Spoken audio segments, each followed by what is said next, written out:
भगवान के परम भक्त नारद को भी अभिमान हो गया। क्या? एक बार देव ऋषि नारद भ्रमण को निकले हुए थे और चलते चलते हिमालय की तरफ निकल गए और एक स्थान नारद जी को बड़ा सुहावना दिखाई दिया कि झरने बह रहे हैं, पक्षी कलरव कर रहे हैं, लताएं पताएं पेड़ पौधे चट्टान बड़े सुंदर दृश्य में दिख रहे हैं। तो एक वट वृक्ष के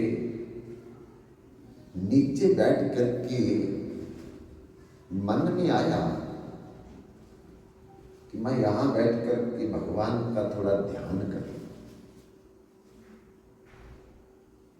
कभी कभी हम लोग भी किसी जगह में निर्जन में पहुंचते हैं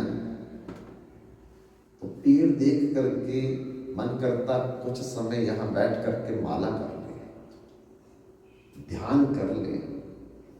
वो वातावरण का प्रभाव हमारे ऊपर प्रभावित होता है। हो सकता है कि उस स्थान पर किसी संत ने तपस्या की हो, संत के चरण पकड़े हो, और कोई कारण वातावरण का बहुत बड़ा असर होता है। जबकि नारद 2.5 घड़ी से ज्यादा एक जगह टिक नहीं पाते। 2.5 घड़ी का मतलब है 24 मिनट एक घड़ी में, और 2.5 घड़ी में 60 मिनट, 1 घंटा से ज्यादा नारद एक जगह नहीं टिक सकते। क्यों? क्योंकि दक्ष महाराज ने नारद को अभिशाप दिया था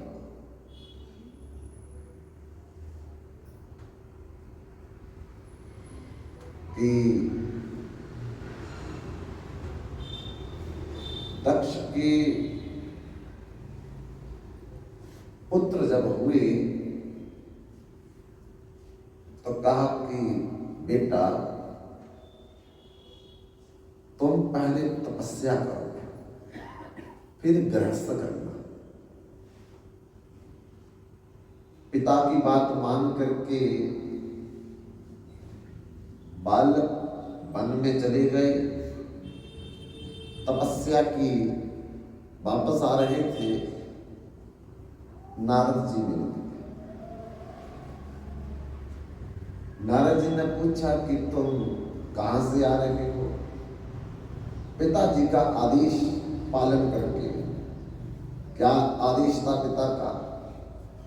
तपस्या करो, फिर गृहस्थ करना। तो नारद जी ने उनसे कहा, वर्णाश्रम धर्म में 4 आश्रम है और 4 वर्ण है। ब्राह्मण, क्षत्रिय, वैश्य, शूद्र। शरीर के धर्म। वर्णाश्रम धर्म का मतलब शारीरिक धर्म, नश्वर आनित्य धर्म, छन्न भंगूर धर्म। और शरीर का धर्म क्या है? जिस घर में ये जन्म लेगा वो इसको बोला जाता है। ब्राह्मण के घर में जन्म तो ब्राह्मण का शरीर हो गया, क्षत्रिय के घर में जन्म तो क्षत्रिय शरीर हो गया, वैश्य के घर में जन्म तो वैश्य शरीर हो गया। ये शरीर का धर्म है।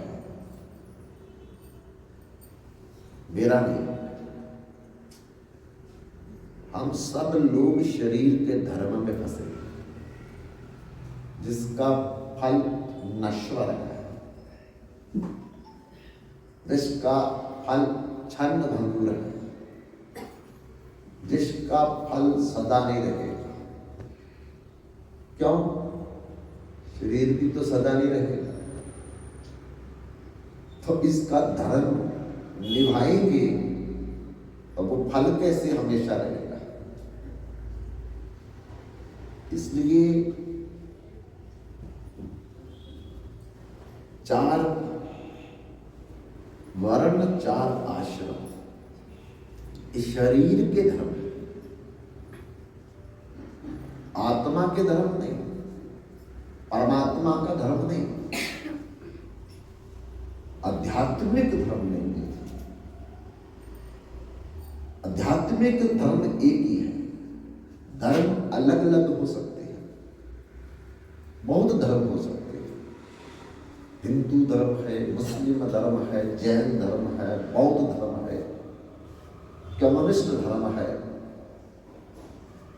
ये अलग अलग धर्म हो सकते हैं, पर परम धर्म एक ही होगा। और दुनिया के किसी कोने में भी, ब्रह्मांड के किसी कोने में भी उसका एक ही धर्म होगा। परम धर्म 2 नहीं हो सकते। तो उसको कहते आत्मा का धर्म, आध्यात्मिक नित्य धर्म, कभी खत्म ना होने वाला धर्म, हमेशा रहने वाला धर्म, उसको परम धर्म कहते हैं। जैसे हमारे माता पिता करोड़ों हो सकते हैं, माता पिता करोड़ों हो सकते हैं, करोड़ों माता पिता। हमारे पति करोड़ों हो सकते हैं, पत्नियां करोड़ों हो सकती हैं, पुत्र करोड़ों हो सकते हैं, घर करोड़ों हो सकते हैं, लेकिन परम पति एक ही है, 2 नहीं हो सकते। परम माता एक है, 2 नहीं है। परम बंधु, परम सखा एक ही है। इसलिए भगवान ने धर्म का खंडन कर दिया, धर्म का खंडन कर दिया। और हम सोचते धर्म पर चलो, धर्म करो, लेकिन भगवान ने धर्म का खंडन कर दिया। बोले कुछ ना करो, कुछ ना करो। कहां किया? गीता में। सर्वधर्मान परित्यज्य, सारे धर्मों को त्याग। इधर धर्म करने के लिए बोल रहे हैं, वर्णाश्रम धर्म में, वेदों में धर्म करने के लिए बोला। भगवान ने धर्म का ही खंडन किया। सर्वधर्मान, जितने भी दुनिया में धर्म है, परित्यज्य, छोड़ दे, परम धर्म को ले। वो क्या है परम धर्म? माम एकम शरणम ब्रज, मेरी शरण में आ। ये है दुनिया का परम धर्म। बस, बाकी कुछ नहीं करना, केवल भगवान की शरण पकड़नी, भगवान के चरण पकड़ने। हो गया कभी? कुछ करना ही नहीं। कैसे मन में ये आना चाहिए, मैं भगवान का हूं, भगवान मेरे हैं। होगी माला, हो गए तीर्थ, हो गए धाम, बस इसके ऊपर है कुछ। मैं भगवान का, भगवान मेरे। जिस कि हृदय में बात बैठ गई, वो कुछ ना करे, इसके लिए करना सब कुछ है।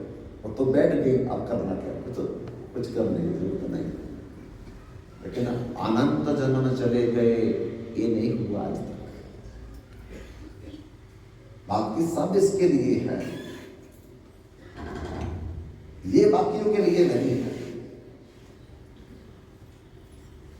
इसलिए मैं तो नहीं कह रहा, भगवान ही कह रहे हैं, सर्व धर्मान, पति धर्म, पत्नी धर्म, पुत्र धर्म, पड़ोसी धर्म, देश धर्म, समाज धर्म, ये जितने धर्म हैं ये तुमको बचा नहीं सकते।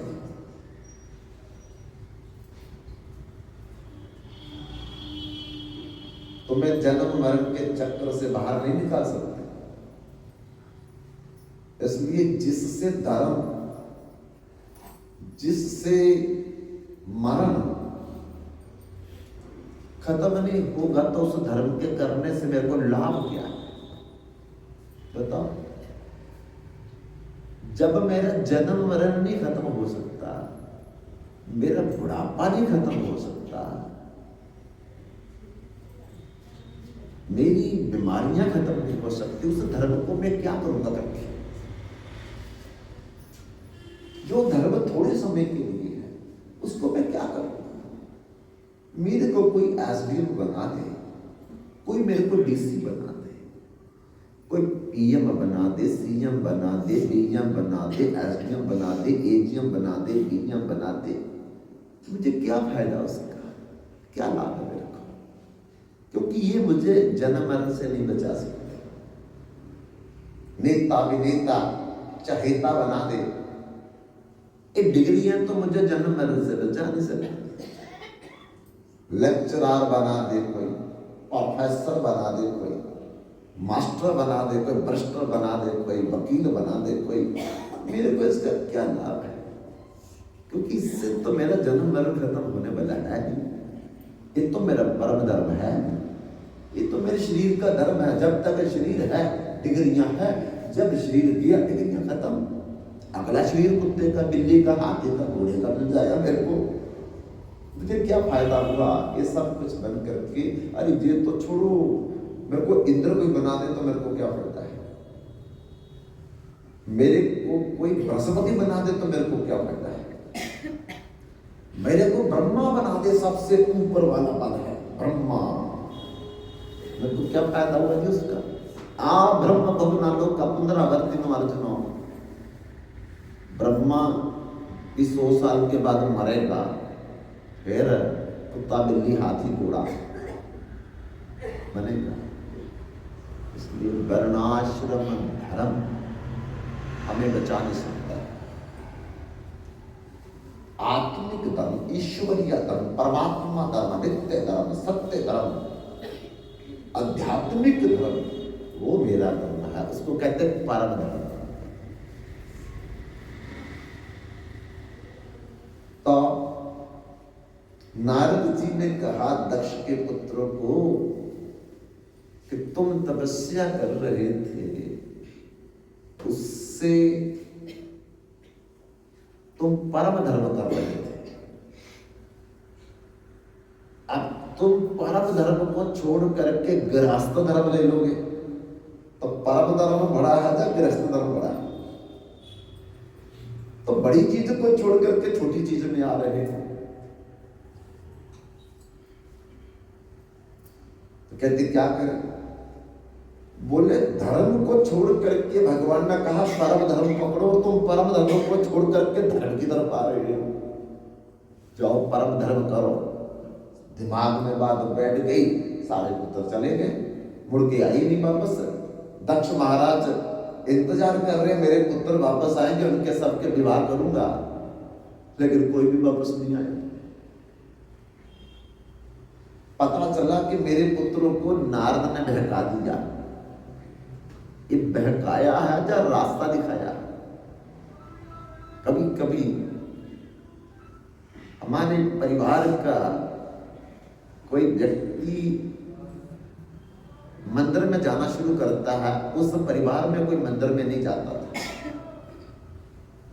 तो परिवार वाले सोचने लगते हैं कि हमारे इस मेंबर को किसी ने भड़का दिया, क्योंकि तो कोई मंदिर में नहीं जाता था, ये मंदिर में क्यों जा रहा। कभी कभी आप में भी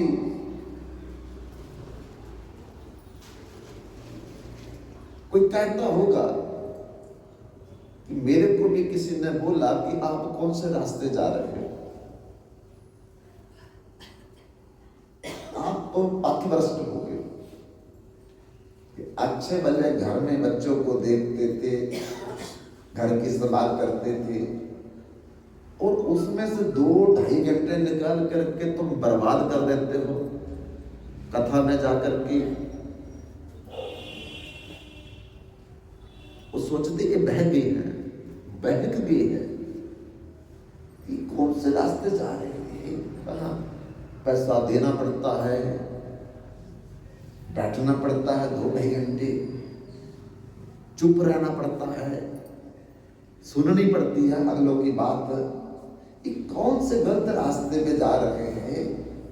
घर में आराम से बैठे, गद्दों के ऊपर पीछे सपोर्ट मिलेगी बैठने के लिए, रिमोट हाथ में होगा, टीवी के चैनल बदल करके मनपसंद कुछ भी देख लो, वहां तो कुछ देखने भी नहीं दिया जाएगा। मोबाइल की घंटी बज जाए तो तुरंत बंद करनी पड़ती है।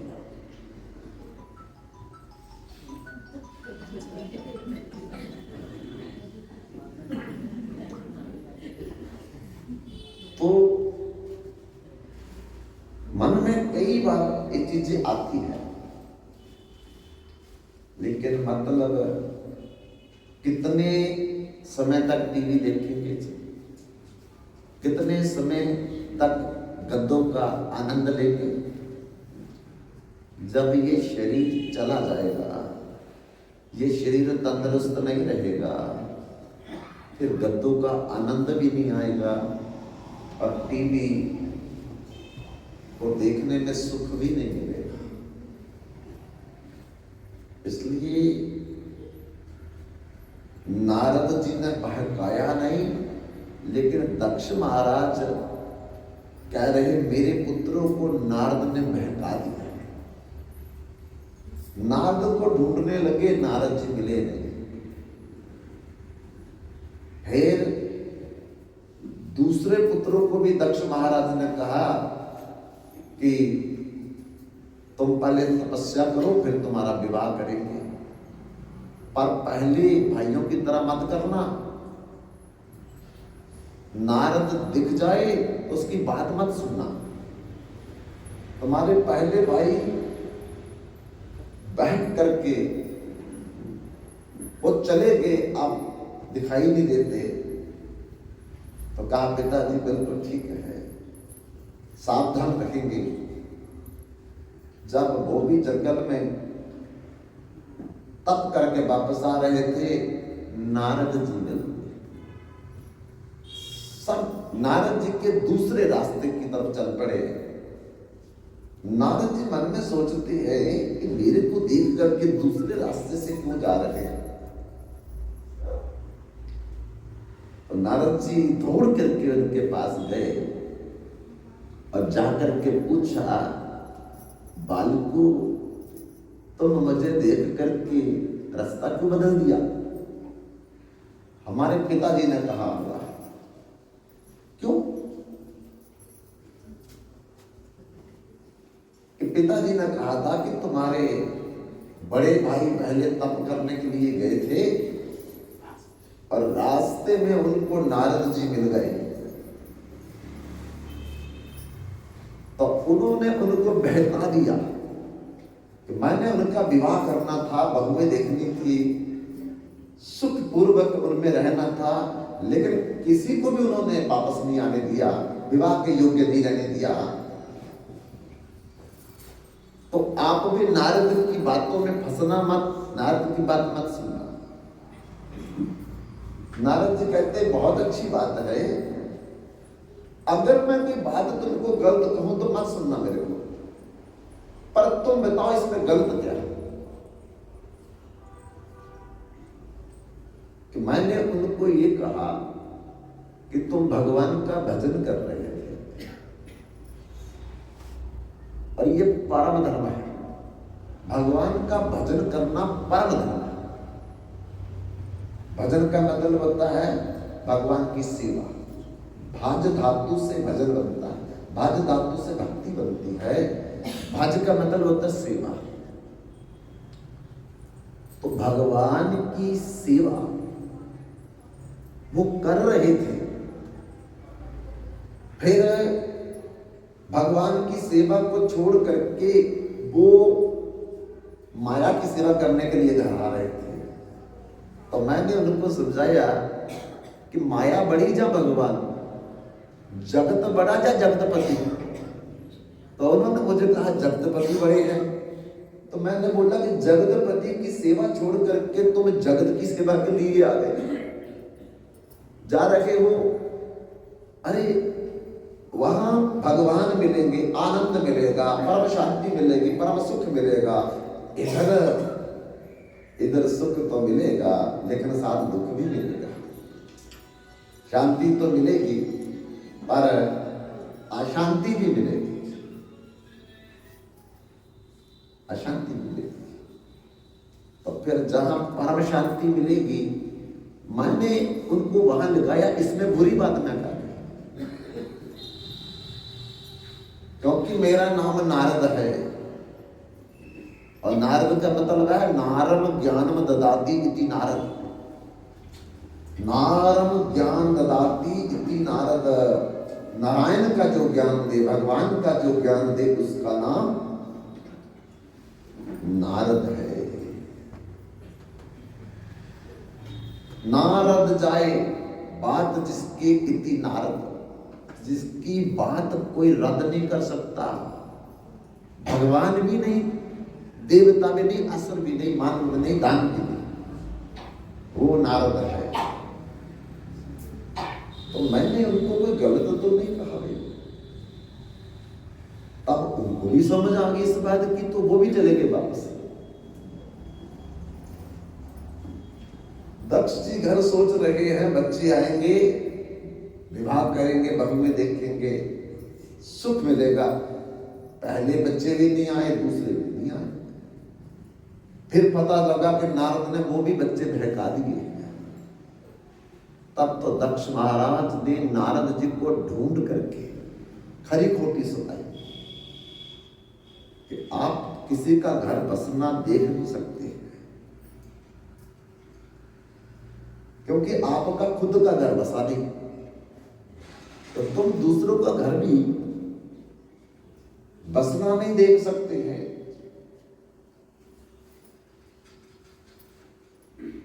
तो अभिशाप दे दिया दक्ष महाराज ने, अगर तुम 2.5 घड़ी से ज्यादा कहीं रुकोगे तुम्हारा सर फटने लगेगा, तड़पोगे दर्द से।